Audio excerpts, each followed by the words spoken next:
Welcome back to Bloom. They say you are what you eat. So how does this relate to your health? Joining us now to discuss are Dr. Garner and Dr. Leah Teekell-Taylor of Docs Outside the Box and Kids Outside the Box. Welcome back to Bloom, doctors. Thank you. Thank you, Gayle. That's great to see you guys. So what is an integrative health clinic and how is it different from a traditional health clinic? So we're a holistic integrative medical clinic, so that means that we consider all aspects of the patient's life.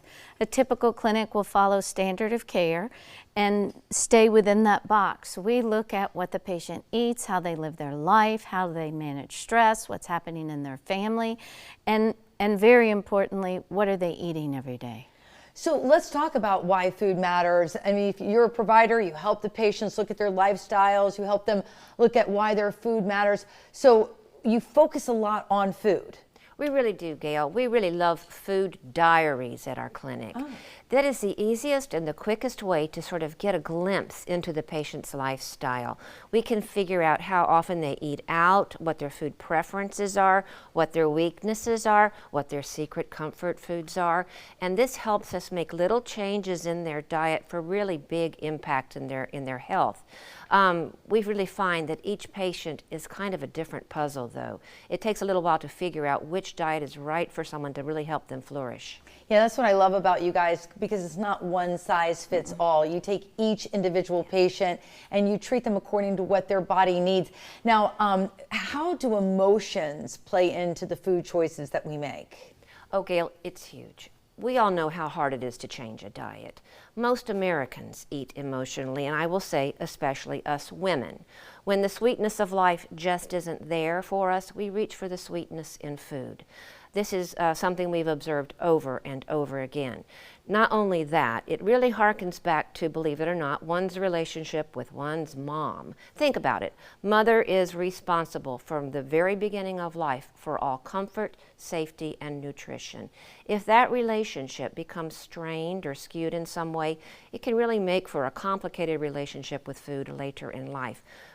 Eating disorders, low self-esteem, emotion really has a huge impact on food choices and food development. I love as doctors that you look at that too, everything holistically. I know you also do, full body workups. How does our blood type play into the types of foods that we should be eating? That's an interesting topic, Gayle. A lot has been written about it, and most doctors don't appreciate this, I don't think, but we found it to be quite true that blood type really does impact what you'll do well with nutritionally. It's well known that there are genes next to the blood type gene that are expressed to help with digestion differently in each of the different blood types. For instance, blood type A, well known to secrete less hydrochloric acid than other blood types. Not only that, blood type A is more likely to develop gastric cancer. This is a real thing. So we always make sure we know what the blood type is of the patient, and that helps guide food choices and food recommendations. Again, every patient's a puzzle. And Dr. Garner, do you work with the patients on maybe what choices they should make? Do you guide them and help them along the way?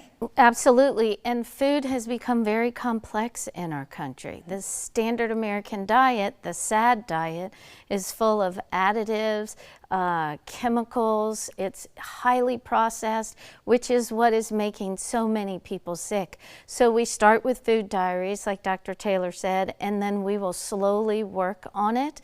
Then we also work to get the environment and the body correct so they stop craving the things that they're eating today. And all of that works together to get a patient healthy and feeling really well. And we really desperately need to feel that way and use our food as medicine, especially now in light of everything going on. Absolutely. Food used to be medicine, and we used to say that all the time. Yep. Now, in our clinic, we say do no harm with food.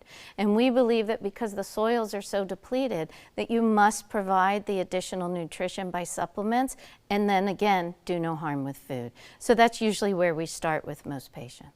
Well, I'm just so excited. Every time you guys come in, I learn something new, and this is fascinating. And I love, again, I know I say it over and over again, that you help each patient individually, yes, holistically. And thank you so much for coming on Bloom. Thank you. Thank you, Gayle. Great to see you guys.